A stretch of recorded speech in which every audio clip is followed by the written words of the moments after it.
Painting using fewer colours is actually one of the easiest ways to get more harmony in your work. Limiting the colours you can choose from is something we tend to avoid, especially when starting out in watercolour, but it's actually the easiest way to get clean, transparent mixes that work well together, and it stops us from creating mud. Today I have picked only 2 colours and I am going to test how challenging this can be. I am exclusively going to stick to yellow ochre and violet from my Artex set for the whole process, basically till the very last steps, and then I'll assess what is missing and what are the pros of this very restricted palette, which is formed by a warm colour, the yellow ochre, and a cool colour, the violet.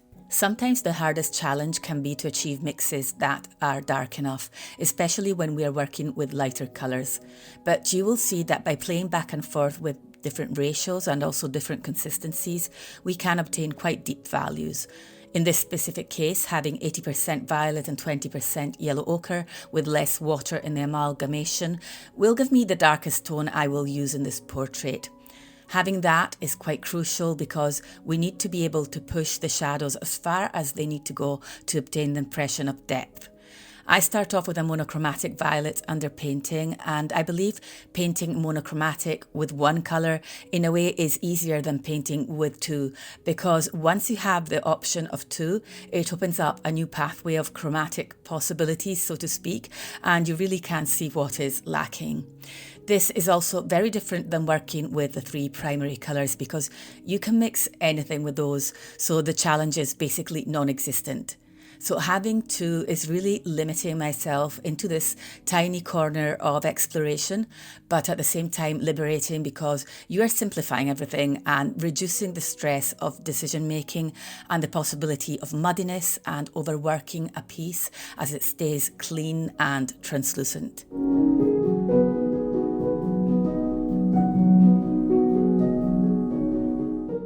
Painting with yellow ochre and violet is one of those deceptively simple palettes that can feel a bit stubborn at first and on and off throughout the whole process, I found. But once it clicks, it gives you incredibly cohesive atmospheric paintings. These 2 colours sit close to complementary colours in the colour wheel, but not in a loud, saturated way. It's more of a soft opposition.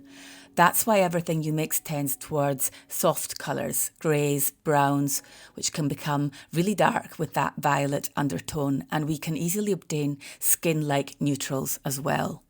When the violet leans more towards a blue, we can also get some lovely dusty greens, but this was not the case here as I really didn't see any greens at all. I saw more dove grey colours.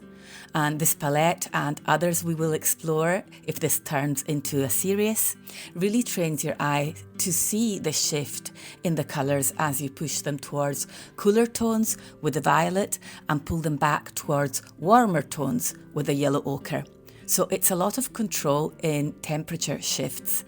Very often when we are painting with a multitude of colours, we forget to look out for those things, those transitions. We kind of get lost in the rainbow and forget about the foundations. As you can see, this combo has a very earthy mood and there are no distracting clashes. So value or tone, temperature and restraint are really some huge takeaways.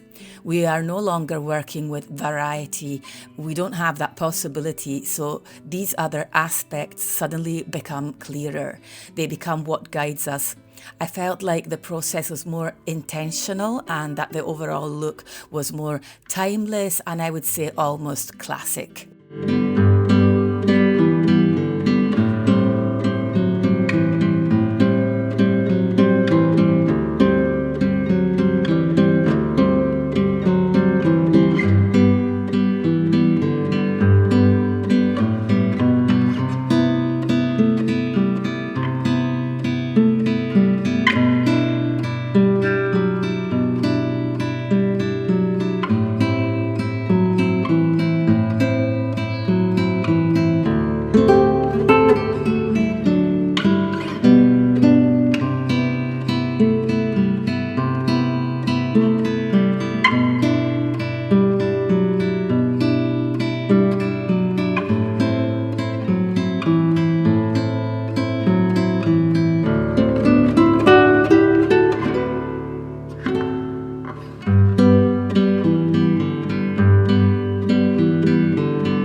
quite a wide range of hues you can mix with this combination, and I found myself sometimes leaning towards cooler tones and then having to glaze with a clean diluted wash of yellow ochre to bring the portrait back from the edge where it was starting to look a little too corpse-like. But it was easily done. I think I could have made things simpler if I had used a watery ochre for the base skin tone, a violet for the shadows, and then that brown I obtained in the swatches in my little sketchbook for the hair and the darkest values. But I really went all in with those in-between mixes, and as I mentioned before, that was when I was feeling this combination could get a little bit stubborn, and I realised that was because I was getting no pops of colour. If you've been on my channel before, you may have noticed I tend to have these a lot in my portraits. Slightly exaggerated flushed cheeks, bright pinks around the eyes and nose, and without a red here, that was just not happening. It's really hard for me to do without a red, and you will see that at the very end I did cave in and reach for a crimson just to add that touch of brightness to certain areas here and there around the face. I also used a fine liner archival pen, which is something that I don't do that often, to bring some features out a little more and add some definition here and there. We explored this very combo recently over on my Patreon, and that's what inspired me to make this video. And I would like to turn this into a series of painting with different limited palettes here on YouTube. So let me know in the comments if that is something that might interest you. It was actually in a co-painting session, as I said, on Patreon, in our final meeting in the month of April, where we worked on values and tones, that we explored this combo of yellow ochre and violet. We have a different theme each month, which we usually pick through polls, and then we all share our reference images in a Pinterest board, and we also share our work on my Facebook group and the community chat over on Patreon. We meet every Tuesday to co-sketch and twice a month on Thursdays for live guided painting sessions.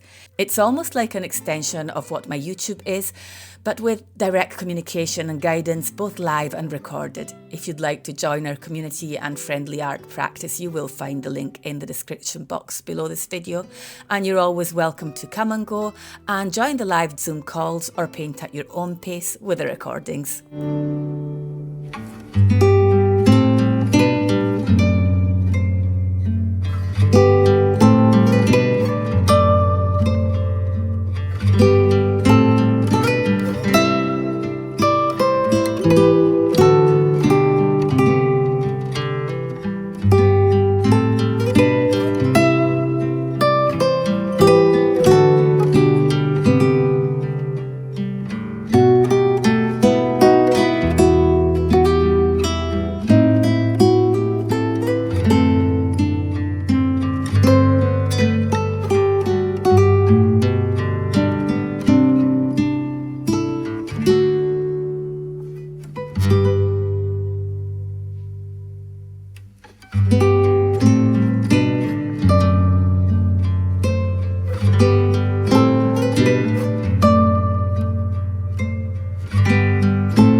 I could not hold myself back and really felt the painting was closer to my style when I went in lightly with that crimson towards the end, which has me wondering if there is a duo of colours that would satisfy my need for those brighter pops while still allowing me to get the darker shadows that I will need as well for my painting.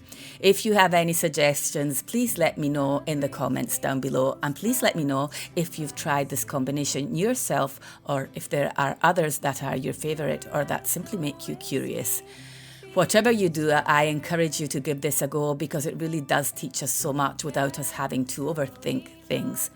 And that is the huge pro of painting with only two colours. And the minor con, at least with these two, was a slight lack of brightness for me.